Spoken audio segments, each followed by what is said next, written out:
Hi అండి, నమస్తే. Welcome to my channel all rounder Bhargavi. నేను ఇప్పుడు ఈ మోడల్ డ్రెస్ని ఏ విధంగా స్టిచ్ చేశానో చూపిస్తున్నాను. ఇక్కడ డిజైన్ పెట్టాను కదండి, డ్రెస్కి డిజైన్ పెట్టాను. సో ఎలా పెట్టానో చూడండి. ఫస్ట్ లైనింగ్ కట్ చేశాను కదా, ఇంతకు ముందు వీడియోలో కటింగ్ వీడియో ఉందండి, దాన్ని కూడా డిస్క్రిప్షన్లో ఇస్తాను, ఒకసారి చెక్ చేయండి. ఫస్ట్ ఈ లైనింగ్ పీస్లో నెక్ ఉంటుంది కదా, ఫ్రంట్ నెక్కి 1.5 ఇంచ్ దగ్గర ఈ విధంగా మార్క్ చేసి ఇలా డ్రా చేస్తున్నాను. ఇక్కడ నెక్ లెంత్ వచ్చేసి ఇక్కడ 8 ఇంచెస్ దగ్గర మార్క్ చేస్తున్నాను. సో ఇక్కడ 8 ఇంచెస్ దగ్గర మార్క్ చేసి రౌండ్ కట్ చేస్తాను అనమాట. రౌండ్గా గీసేసి దీని ప్రకారం కట్ చేసేస్తున్నాను.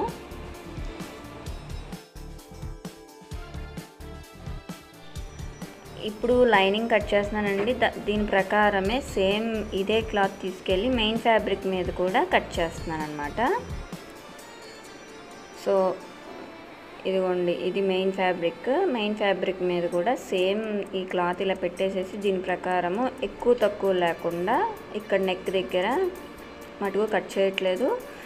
ఇప్పుడు కట్ చేసిన ప్లేస్లో మటుకు ఇదిగోండి, ఈ చివరి మటుకు సేమ్ ఈ యాస్టీస్ దీని ప్రకారము కట్ చేసేస్తున్నాను అనమాట. ఇలా మొత్తం కట్ చేసేసిన తర్వాత మంచి వైపున లైనింగ్ పీస్ అనేది ఇలా పెట్టి ఇప్పుడు నెక్ స్టిచ్ చేస్తున్నాను. మీకు ఇష్టమైతే బక్రమ్ క్లాత్ కూడా వేసుకోండి. నేను బిగినర్స్కి అర్థమవటం కోసం ఈజీ మెథడ్లో సేమ్ లైనింగ్ మెయిన్ ఫ్యాబ్రిక్ మాత్రమే ఇలాగా స్టిచ్ చేసేస్తున్నాను. మీకు ఇష్టం ఉంటే నెక్ కొంచెం స్టిఫ్గా ఉంటే క్లాత్ని బట్టి కూడా బక్రం వేసుకోవచ్చండి. ఇది కొంచెం క్లాత్ కాటన్ టైప్ అనమాట, అందుకని నేను బక్రం క్లాత్ యాడ్ చేయట్లేదు. సో ఈ నెక్ ప్రకారము కుట్టేసేసి దీన్ని రివర్స్ చేసేస్తే సరిపోతుందన్నమాట. ఇప్పుడు యాస్టీస్ ఈ నెక్ ఎలా ఉందో కటింగ్ ప్రకారం మెయిన్ ఫ్యాబ్రిక్ కట్ చేయకూడదండి. ఎప్పుడు కూడా మెయిన్ ఫ్యాబ్రిక్ కట్ చేస్తే అటు ఇటు కదిలిపోతుంది నెక్ అనేది. సో అందుకని ఓన్లీ లైనింగ్ అనేది మాత్రమే కట్ చేసుకొని మెయిన్ ఫ్యాబ్రిక్ ఇక్కడ వీడియోలో చూపిస్తున్నట్టు దేనికైనా సరే నెక్ మెయిన్ ఫ్యాబ్రిక్ కట్ చేయకూడదండి. బ్లౌజ్ పీస్ కానీ బ్లౌజ్ బ్యాక్ నెక్ కట్ చేసేటప్పుడు కానీ స్టిచ్ చేసేటప్పుడు కానీ ఇలా ఫస్ట్ నెక్ జాయిన్ చేసేసి తర్వాత మెయిన్ ఫ్యాబ్రిక్ కట్ చేసుకుంటే మీకు ఈజీగా ఉంటుంది. ఇప్పుడు మెయిన్ ఫ్యాబ్రిక్ కట్ చేసేస్తున్నాను కదా, అలానే ఇక్కడ వంపుల దగ్గర ఈ కోణాల దగ్గర చిన్న చిన్నగా కట్స్ పెట్టుకోవాలి. అప్పుడే నెక్ అనేది ఫ్రీగా తిరుగుతుంది అనమాట రివర్స్ చేసినప్పుడు. ఇదిగోండి కోణం దగ్గర ఫస్ట్, అలానే ఇక్కడ రౌండ్ ఎక్కడెక్కడ ఉందో అక్కడ చిన్న చిన్నగా కట్స్ పెట్టుకోవాలన్నమాట. అప్పుడు నెక్ మనం ఏ విధంగా కట్ చేసామో కుట్టామో ఆ విధంగా రివర్స్ చేసినా నీట్గా వస్తుంది అనమాట. ఇదిగోండి ఇప్పుడు రివర్స్ చేసేస్తున్నాను. చాలా నీట్గా వస్తుంది అనమాట. ఇలా అయితే నెక్ వేరే క్లాత్ వేసి కుట్టాల్సిన పని లేదు. ఇలా కూడా నెక్ ఈజీగా స్టిచ్ చేసుకోవచ్చు. ఇప్పుడు దీని మీద ఒక స్టిచ్ వేసేయటమే. చూడండి ఎంత బాగా వచ్చిందో. ఇంతే అండి, నెక్ ఏ మోడల్ నెక్ అయినా ఇంత ఈజీగా స్టిచ్ చేసేసుకోవచ్చు. సో దీని మీద ఒక స్టిచ్ వేసుకోవాలి.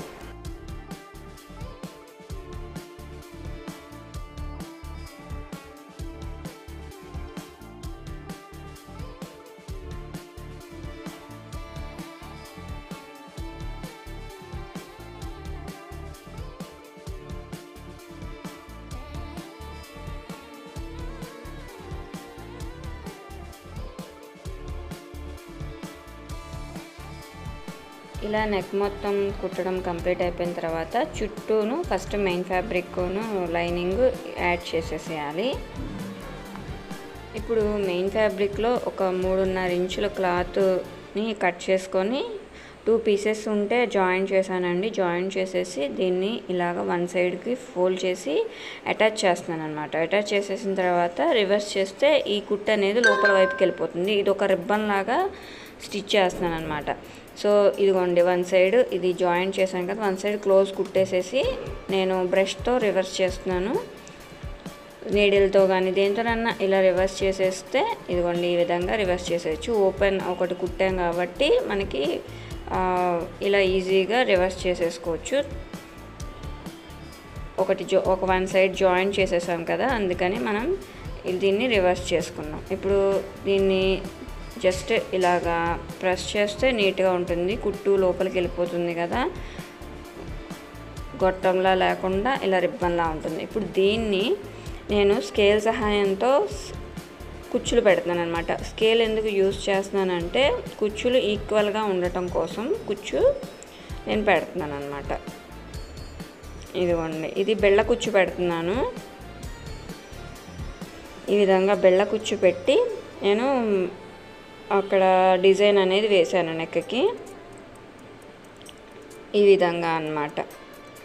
నేను స్కేల్ యూజ్ చేయడం ఎందుకంటే ఇక్కడ సేమ్ సైజ్ వస్తాయి అన్నమాట ఈ కుచ్చు. ఈ విధంగా ఇలా కుచ్చు పెట్టుకుంటూ నేను ఈ తీసుకున్న ఈ రిబ్బన్ మొత్తము మనం ప్రిపేర్ చేసుకున్నాం కదా 3.5 ఇంచెస్ క్లాత్తో, ఈ క్లాత్ పొడవున నేను ఇలా కుచ్చు పెట్టుకుంటూ బెళ్ళ కుచ్చు పెట్టుకుంటూ మొత్తం స్టిచ్ చేసేసాను. ఇలా నెక్ మొత్తం సరిపడే విధంగా ఇలా కుచ్చులు పెట్టుకొని క్లాత్ స్టిచ్ చేశాను అనమాట. ఇప్పుడు మనం ముందుగా ఈ నెక్ క్లాత్ ఉంది కదండి, నెక్ స్టిచ్ చేసిన క్లాత్, దాని మీద ఇది ఈ విధంగా అటాచ్ చేస్తాను అనమాట. ఇక్కడ చివరిన ఆల్రెడీ అటాచ్ చేసాం కదా, దాన్ని ఈ విధంగా ఈ కుచ్చు మీద పెట్టి ఈ విధంగా మొత్తము కూడా అటాచ్ చేసేస్తున్నాను అనమాట. ఇది కరెక్ట్గా రౌండ్ ఎంత ఉందో చూసుకొని క్లాత్ని మనం అడ్జస్ట్ చేసుకొని ఈ కుచ్చు పెట్టుకోవాలి. ఏమైనా ఎక్కువ తక్కువ ఉంటే క్లాత్ అడ్జస్ట్ చేసుకొని ఎక్కువే కుట్టుకోవాలండి, కట్ చేసుకోగలము ఈ కుచ్చు క్లాత్ని. ఈ విధంగా మొత్తము నెక్ చుట్టూతూ కూడా ఈ విధంగా అటాచ్ చేసేసుకోవాలి. ఇక్కడ నెక్ అనేది నేను 4.5 ఇంచెస్ మాత్రమే పెట్టాను. మీకు ఇంకా డౌన్ పెట్టుకోవాలనుకుంటే 5 ఇంచెస్ పెట్టుకోవచ్చు, 6 ఇంచెస్ పెట్టుకోవచ్చు. నేను 4.5 పెట్టాను, అది 5కి వచ్చిందండి. సో మీకు ఇంకా పెద్దది కావాలంటే ఫ్రంట్ నెక్ పెద్దది పెట్టుకోవచ్చు. మోస్ట్లీ ఫ్రంట్ నెక్ పెద్దది లేకుండా ఉంటమే బాగుంటుందండి. బ్యాక్ అయినా పెద్ద నెక్ పెట్టుకోవచ్చు, కానీ ఫ్రంట్ పెద్దది పెట్టుకోకూడదు. సో ఇప్పుడు నేను దీని చుట్టూతూ ఇలా కుచ్చు క్లాత్ని స్టిచ్ చేసేస్తున్నాను అనమాట. ఇలా స్టిచ్ చేసేస్తే మొత్తం లుక్ ఈ విధంగా ఉంటుందన్నమాట. సో దీన్ని నేను ఈ బిళ్ళ కుచ్చు ఎందుకు పెట్టానంటే ఈ విధంగా ఫోల్డ్ చేయడానికి అనమాట. సో దీన్ని నేను మన మెయిన్ ఫ్యాబ్రిక్ ఉంది కదా, దీని కింద కట్ చేసిన పార్ట్, ఆ పార్ట్కి అటాచ్ చేస్తూ ఇలాగా కుచ్చు ఫోల్డ్ చేసి కుడదాం అనుకుంటున్నాను. సో దానికన్నా ముందర మనం ఇది నెక్ అనేది స్టిచ్ చేయాలి కదా, సో దానికోసం మంచి వైపున ఈ మెయిన్ ఫ్యాబ్రిక్ మంచి వైపున లైనింగ్ పీస్ అనేది వేసేసి ఫస్ట్ ఈ విధంగా నెక్ అనేది స్టిచ్ చేసేసేయాలి. ఫస్ట్ ఇందాక మనం మోడల్ నెక్ ఏ విధంగా అయితే స్టిచ్ చేసామో ఫస్ట్ మెయిన్ ఫ్యాబ్రిక్ మీద లైనింగ్ పీస్ అటాచ్ చేసేసి రివర్స్ తిప్పేసామో, అదేవిధంగా ఈ క్లాత్ కూడా మెయిన్ ఫ్యాబ్రిక్ మీద లైనింగ్ పీస్ అనేది వేసి నెక్ మొత్తము ఈ రౌండ్ మొత్తము అటాచ్ చేసేసి రివర్స్ చేసేయటమే లోపలికి. రౌండ్స్ దగ్గర మటుకు జాగ్రత్తగా చిన్న చిన్నగా కట్స్ పెట్టుకోవాలి. ఈ విధంగా స్టిచ్చింగ్ కంప్లీట్ అయిపోయిన తర్వాత రౌండ్స్ దగ్గర మాత్రమే చిన్న చిన్నగా, నెక్ కుట్టింది మనం కట్ అవ్వకూడదండి, కట్ చేయకూడదు. యువతల వైపుకే, కుట్టికి యువతల వైపే కట్ చేయాలన్నమాట. ఈ విధంగా ఫస్ట్ కట్ చేయాలి. కట్ చేసి దీన్ని రివర్స్ చేయాలి. దీన్ని రివర్స్ చేస్తే నీట్గా నెక్ అనేది వచ్చేస్తుంది. ఇదిగోండి, ఇప్పుడు దీని మీద ఒక స్టిచ్ వేసుకోవాలి, నీట్గా ఉంటుంది అప్పుడు.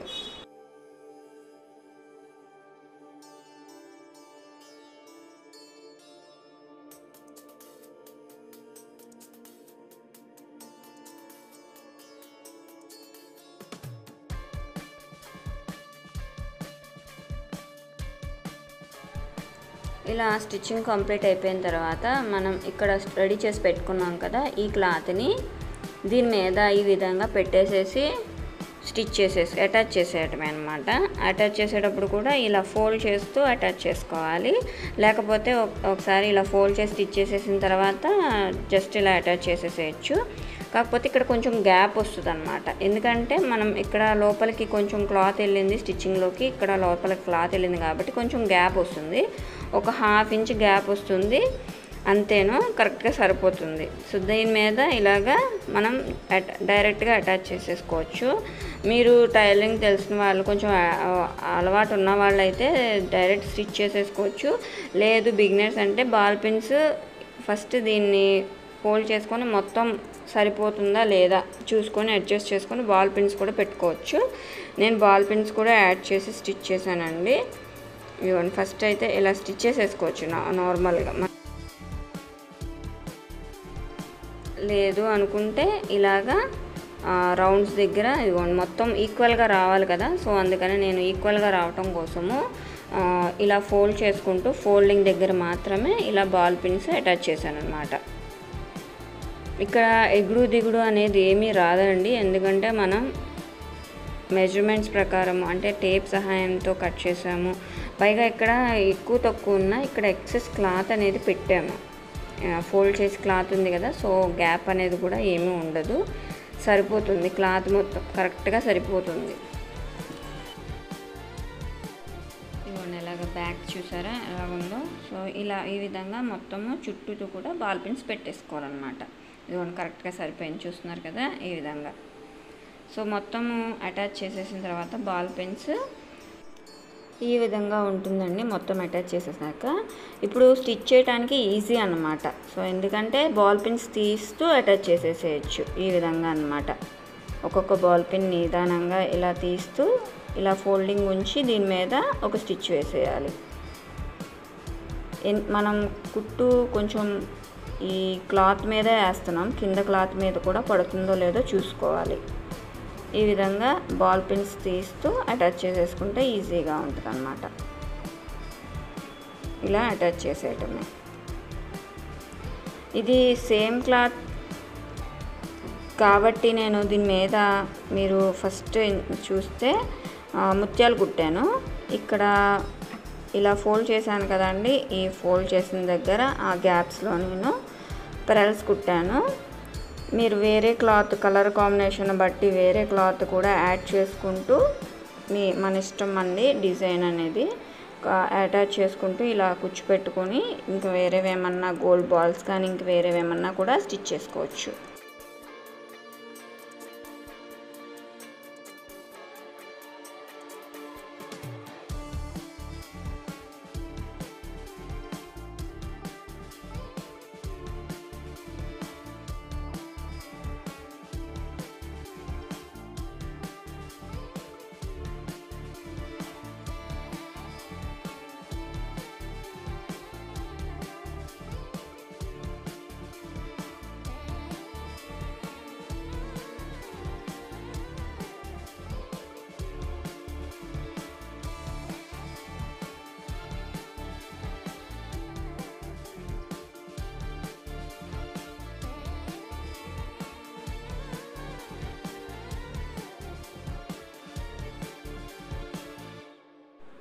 ఇలా మొత్తము అటాచ్ చేసేసిన తర్వాత బ్యాక్ వైపు కూడా ఒకసారి మొత్తం కుట్టు పడిందో లేదో చూసుకోవాలి. ఇవ్వండి మొత్తం అయితే స్టిచ్చింగ్ అయితే కంప్లీట్గా పడింది.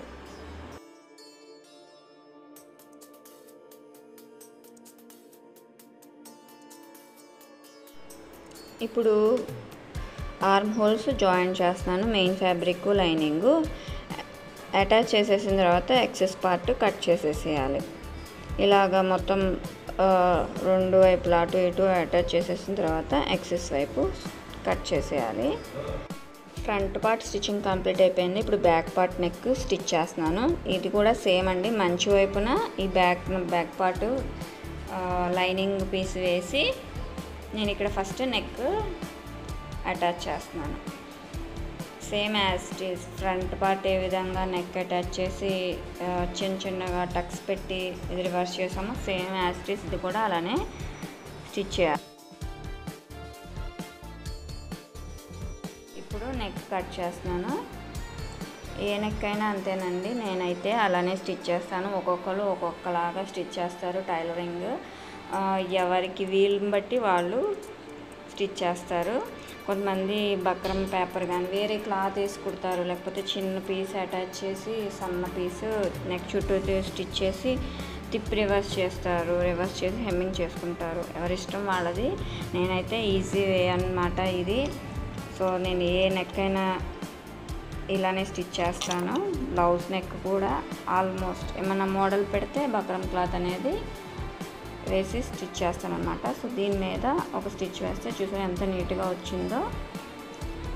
ఇప్పుడు షోల్డర్స్ జాయిన్ చేసేయాలి.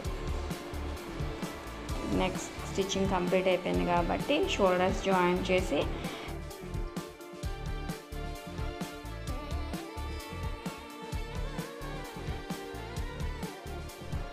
ఇలా షోల్డర్స్ రెండు జాయిన్ చేసేయాలండి విత్ డబల్ స్టిచ్ అండి. రఫ్ లాగాలి ఫస్ట్ నెక్ దగ్గర. ఇలాగా స్టిచ్చింగ్ కంప్లీట్ అయిపోయిన తర్వాత ఇప్పుడు హ్యాండ్స్ అనమాట. హ్యాండ్స్ ఎప్పుడు కూడా ఇలా ఓపెన్ చేసి దీని మీద మెయిన్ ఫ్యాబ్రిక్ అనేది ఇలా రెండు వైపులా వేసుకోవాలండి. అప్పుడే హ్యాండ్స్ లోత్ అనేది రెండు చేతులకి వస్తాయి అన్నమాట. వేసేసిన తర్వాత ఇప్పుడు కింద వైపున మంచి వైపు మీద లైనింగ్ వచ్చేస్తాయి. సో దాని మీద ఇలాగ ఫస్ట్ లైనింగ్ అటాచ్ చేయాలి. మంచి వైపు క్లాత్ మీద అటాచ్ చేసేసి దీన్ని ఇలా తిప్పి దీని మీద ఒక స్టిచ్ వేసేస్తే లోపలికి వెళ్ళిపోతుంది అనమాట ఈ స్టిచ్ అనేది. అప్పుడు హ్యాండ్ మీద మీకు ఇష్టమైతే ఒక స్టిచ్ వేసుకోవచ్చు, లేకపోతే ఇలాగా లోపలికి ఫోల్డ్ చేసి వదిలేయచ్చు. తర్వాత హ్యాండ్ చుట్టూ కూడా జాయిన్ చేయాలండి. ఇలాగా రెండు హ్యాండ్స్ని అటాచ్ చేసేసుకోవాలండి. చూడండి డౌన్ అనేది రెండు హ్యాండ్స్కి ఈ విధంగా ఎదురు బదురు వేస్తే వన్ సైడ్ రావాలన్నమాట. ఇక్కడ చూస్తున్నారు కదా అటు సైడ్ అనేది డౌన్ అనేది వచ్చింది. ఇప్పుడు మనం ఎలాగో షోల్డర్స్ జాయిన్ చేసేసాం కాబట్టి లోతు పార్ట్ ఫ్రంట్ వైపు ఉండేలాగా పెట్టి షోల్డర్ మిడ్ పాయింట్ దగ్గర హ్యాండ్ ఫోల్డ్ చేసిన మడత ఉంటుంది కదా దాన్ని పెట్టేసేసి ఇలాగా అటాచ్ చేసేయాలి. అప్పుడు కరెక్ట్గా వస్తుంది, ఎగుడు దిగుడు లేకుండా. హ్యాండ్ జాయింట్ అనేది నేను ఎప్పుడు కూడా ఇలానే చేస్తాను. హాఫ్ అటాచ్ చేస్తాను అనమాట. ఒకటి వన్ సైడ్ అటాచ్ చేసేసిన తర్వాత ఇంకొక సైడ్ అటాచ్ చేస్తే మీకు ఇక్కడ హెచ్చుతగులు వచ్చినా ఈక్వల్గా ఉంటుంది అనమాట హ్యాండ్ అనేది. ఇక్కడ కరెక్ట్గా హ్యాండ్ కటింగ్ అయితే కరెక్ట్గా సరిపోయింది. సో ఇప్పుడు ఈ డ్రెస్ని ఇటువైపు తిప్పి దీని మీద హ్యాండ్ ఇంకొక సైడ్ జాయిన్ చేయాలి. ఇక్కడ లోతు పార్ట్ ఉంది కదా దానికి మెయిన్ ఫ్యాబ్రిక్ కొంచెం ఎక్సెస్ ఉంటే అది కట్ చేస్తాను అనమాట. ఇప్పుడు దీన్ని కూడా అటాచ్ చేసేయటమే.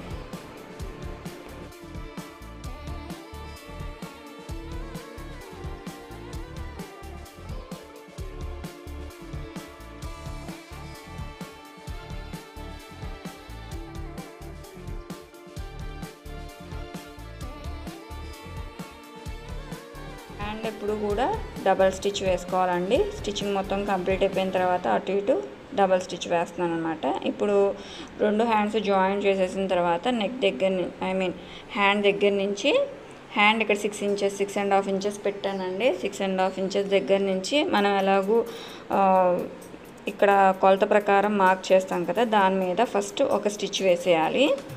ఎక్కడ వరకు కట్స్ వరకు జస్ట్ 1 స్టిచ్ వేయాలి. కట్స్ వరకు రఫ్ లాగి స్టిచ్ వేయాలన్నమాట. మొత్తం క్లాత్ మొత్తం సమానంగా చూసుకొని ఈ స్టిచ్ అనేది వేయాలి. ఇక్కడ మనం ఎక్కడ వరకు కట్స్ పెట్టామో అక్కడ చిన్నగా కట్ చేశానండి. సో అక్కడ వరకు నేను ఇలా రఫ్ లాగి పాదం పక్కకు తీసేయాలి. దీని పక్కన ఒక 2-3 స్టిచ్లు వేసుకోవచ్చు. నేనైతే జస్ట్ ఇప్పుడు ప్రస్తుతానికి 1 స్టిచ్ మాత్రమే వేస్తున్నాను. ఇలాగా ఫస్ట్ ఎక్కడ వరకు రఫ్ లాగామో అక్కడ వరకు మళ్ళీ అక్కడే రఫ్ లాగి ఇలా పక్కకు తీసేయాలన్నమాట. ఇప్పుడు 1 సైడ్ ఇక్కడి నుంచి ఫోల్డింగ్ పెట్టుకొని ఇలా ఫోల్డ్ చేసుకొని కట్స్ అన్నమాట. చాలామంది బిగినర్స్కి ఈ కట్స్ స్టిచ్ చేయటమే రాదండి. నాకు వచ్చేది కాదు ఫస్ట్లో. అలా కుడుతూ చూసి అబ్జర్వ్ చేసి స్టిచ్ చేయడం నేర్చుకున్నాను. ఇగోండి ఈ విధంగా లోపలికి ఫోల్డ్ చేసి నేను యూట్యూబ్లోనే చూసి నేర్చుకొని స్టిచ్ చేయడం నేర్చుకున్నానండి. కొన్ని మోడల్స్ కానీ ఇలా ఈ చిన్న టెక్నిక్స్ కానీ. ఇక్కడ కట్స్ దగ్గర మటుకు ఈ విధంగా డ్రెస్ ఇలా తీసి ఇటు సైడ్ కూడా ఫోల్డ్ చేయాలి. ఫోల్డ్ చేసేసి ఇదిగోండి ఇక్కడి నుంచి పాదం తిప్పాలన్నమాట. సూది లోపలే ఉంచి పాదం ఈ విధంగా సైడ్ తిప్పి ఇక్కడ కట్స్ దగ్గర స్టిచ్ చేయాలి. అప్పుడు నీట్గా ఉంటుందన్నమాట. ఇప్పుడు ఇటు సైడ్ మళ్ళీ పాదం ఇటు సైడ్ తిప్పాలన్నమాట. అప్పుడు బ్యాక్ సైడ్ క్లాత్ మీదకి వచ్చేస్తాం. ఈ విధంగా ఇటు సైడ్ స్టిచ్ చేయాలి. అంటే 1 సైడ్ స్టార్ట్ చేసి ఇంకొక సైడ్కి ఎండ్ చేయాలన్నమాట. ఈ విధంగా ఫోల్డింగ్ నీట్గా ఫోల్డ్ చేసుకుంటూ స్టిచ్ చేసేయటమే. ఇప్పుడు చివరి వైపు కూడా స్టిచ్ చేసి ఈ విధంగా ఉంటుందన్నమాట. డబల్ స్టిచ్ కదా కట్స్కి వేయాల్సింది, సో ఈ విధంగా వస్తుందన్నమాట. ఇలా మొత్తము కింద వైపును కూడా ఫోల్డ్ చేసి ఈ విధంగా మొత్తము కూడా కట్స్ స్టిచ్ చేసేసుకోవాలి. ఈ మొత్తం కంప్లీట్ అయిపోయినాక స్టిచ్చింగ్ అయితే ఈ విధంగా ఉంది. దీని మీద నేను ఇక్కడ పరల్స్ ఈ విధంగా స్టిచ్ చేస్తున్నాను. ఇది టాప్ కదండి, ఇది 2 మీటర్స్ క్లాత్ అనమాట. మన ఇష్టం, మన డిజైన్ బట్టి ఈ పరల్స్ ఇక్కడ కూడా పెట్టి స్టిచ్ చేయొచ్చు. నేనైతే ఈ విధంగా సేమ్ దారం తీసుకొని 4 పొరల దారం తీసుకొని ఈ విధంగా స్టిచ్ చేస్తున్నాను అనమాట.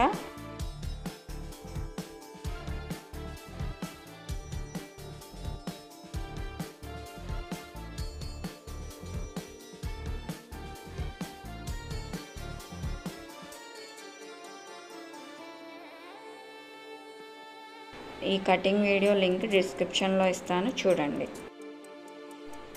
ఇదండి నార్మల్ 2 మీటర్స్ క్లాత్ తీసుకొని ఈ విధంగా మనం డిజైన్ చేసుకోవచ్చు. డ్రెస్ టాప్ అనేది మన ఇష్టం అండి. మనకు స్టిచ్చింగ్ తెలిస్తే మనం ఎలా అయినా నీట్గా, చూడండి ఎంత బాగుందో డిజైన్. ఈ విధంగా డిజైన్ చేసుకోవచ్చు. మీకు కనుక ఈ వీడియో నచ్చితే please subscribe my channel and thank you for watching.